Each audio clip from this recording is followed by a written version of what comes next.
got to get back to work. Unfortunately, the game didn't end the way we wanted it to. We led the entire game until the final play of overtime.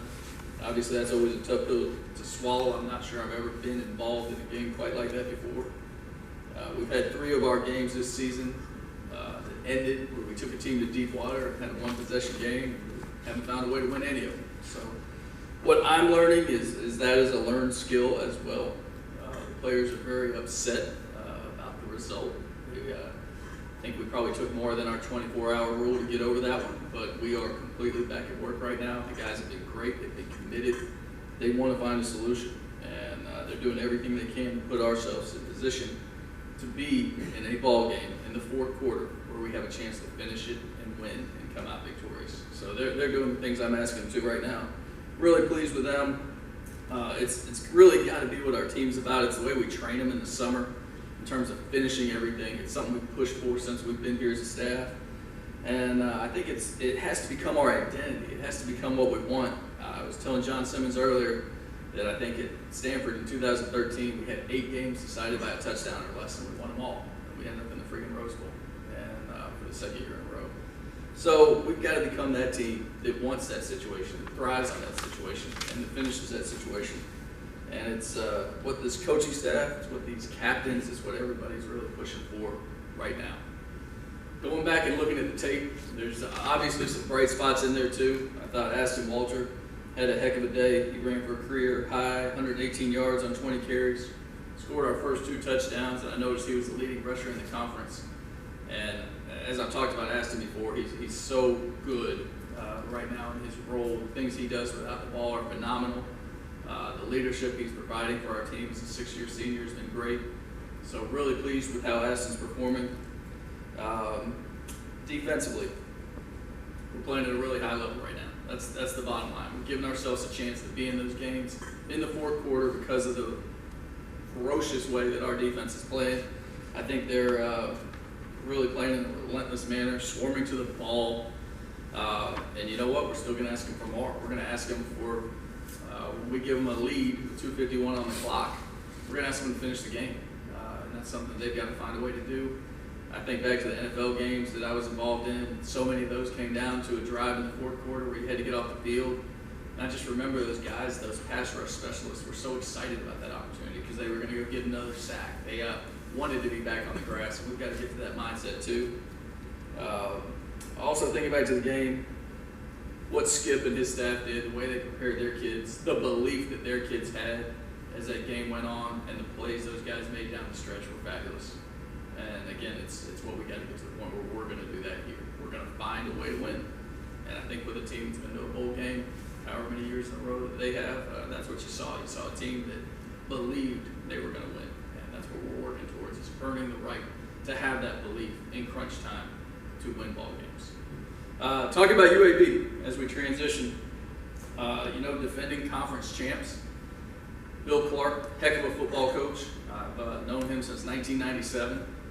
Respect everything he's done at every stop along the way. But what he's done since taking that program back from the ashes has been phenomenal. Nothing short of phenomenal. Winning the conference last year. This year, they're still a very, very good football team. I just appreciate the way he coaches. I appreciate the way he pushes his guys. And I appreciate when you watch their defense, the effort that they play with.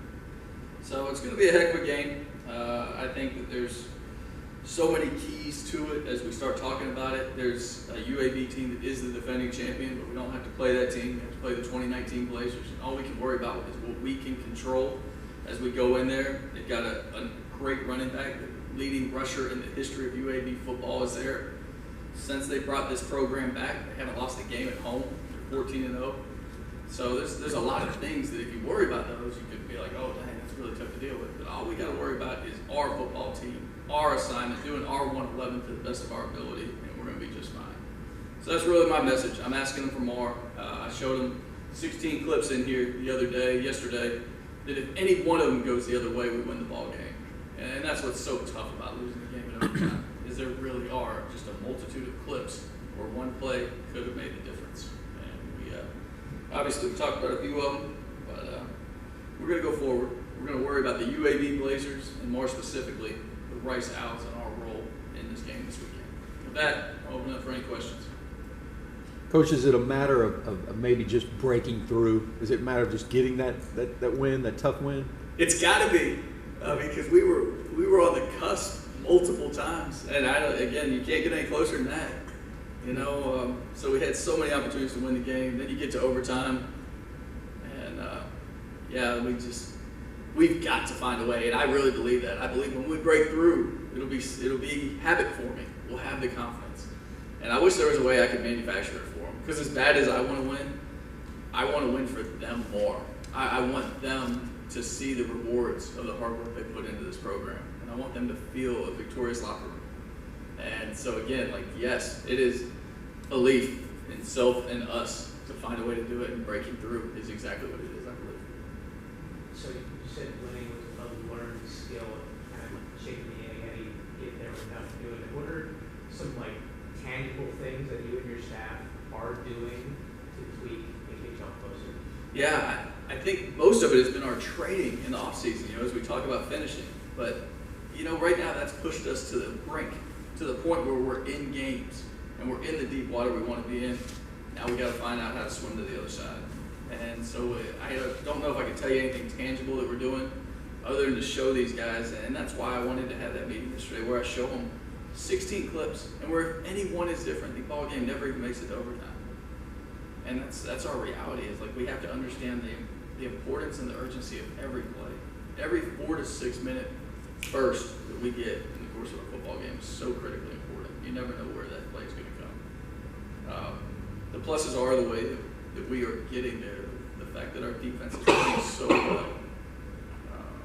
So there's a lot of positive. We need to win a game. How much of it is, Coach, how much of it is more of the guys now starting grasping what you all, the staff has been getting to them, or been talking to them about, but they're taking more of a leadership role, not just on the field, but also in meetings. And they're just amongst themselves, they've made a decision, it's on us. You know, that's a better question to ask these guys, because I'm not in some of their private conversations. I hear them saying the right things on the field. I hear them saying the right things in the meetings. When I read some of the things they say to you guys, it sounds like the voice of our coaches, what our program's built around, the foundation of our program. So I think they know what we want as a program. I think they want the same things. I think they know how to express it. We just got to do it. But again, these guys, it's not from lack of want to. That game didn't finish the way it was because any of us wanted that game to go any way other than for the Rice Owls. We just have to find a way to close them out. Coach, in the winning seconds of the ball game, looks like that before you went overtime, you kind of feel what direction the game's going to take for the players. It's really intense. Yeah, it is intense as you're making a transition, whether it's to kick that field goal, Chris stepped on and knocked it through the pipes, to give us the lead, or as the defense is, as LaTech's going down the field, or when you enter overtime. Those are times where the emotion is really high. It was a really interesting football game because several times you felt momentum completely swing to one sideline or the other. And obviously later in the game, we could not keep it on our sideline. And sometimes that's earned. Like momentum's not just going to come hang out with you because it likes you. Like, we got to make that thing happen.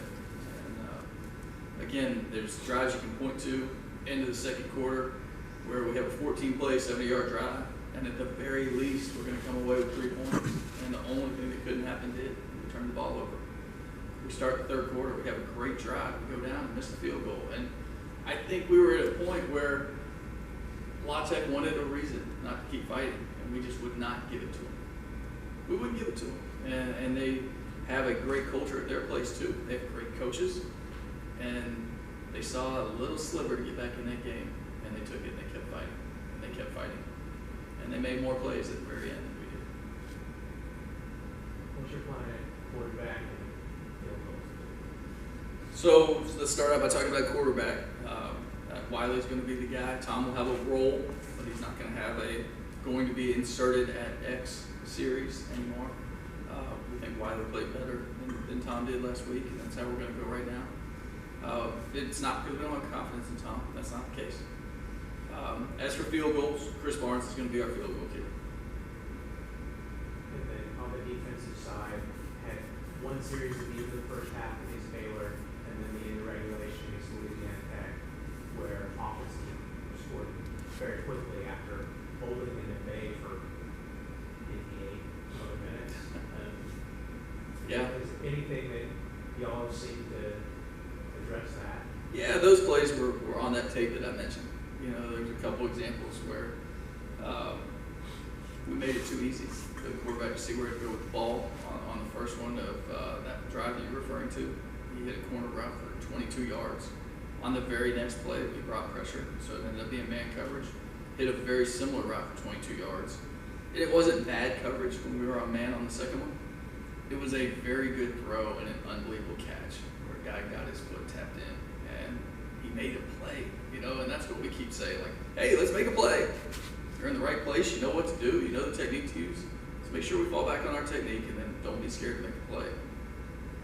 I was really trying to keep our team loose as we went into this game because I know what Las Vegas said. I know we were an 8.5-point dog or whatever. I know people say that LaTech's the #1 team in Conference USA. But our team feels like that was an upset because we knew we could play with them. We knew that we could win that game, and we really freaking wanted to. So again, I lost the question as I just went on my soapbox, but we knew it was a very winnable game. We knew we put ourselves in a position to do it, and then we know we shot ourselves in the foot, and they made plays when it mattered. Do you have an update on the injury situation? The only person that we don't expect to play this weekend, that we will continue to keep Reagan Williams out of the game at this time. Everybody else we expect to have up, who's been out. Still a couple weeks away on Juma, still a couple weeks away on Sam Blazeman. Speaking more about Chris, I know guys switch positions a lot in college football, but adjusting the punter and now kicker, could you kind of, to me it seems unique. Is that pretty unique from what the path he's had? Yeah, Chris is an interesting one now. I love hearing him talk about his path. I've made him tell me the story a couple times about coming in here and playing tight end. And, oh yeah, by the way, I can punt. Still like to be part of the team. Now it's like, hey, what else can you do? Like, you know, do we need to try him? I don't know. What's next? Punt return? I think we'll keep him as a punter and a kicker right now. But the guy's, he's just a dude. Like, he doesn't really have a whole lot of fear. He just kind of makes things happen, makes them look easy. We appreciate that about him. Appreciate his leadership. All right, thank you all. Thank you.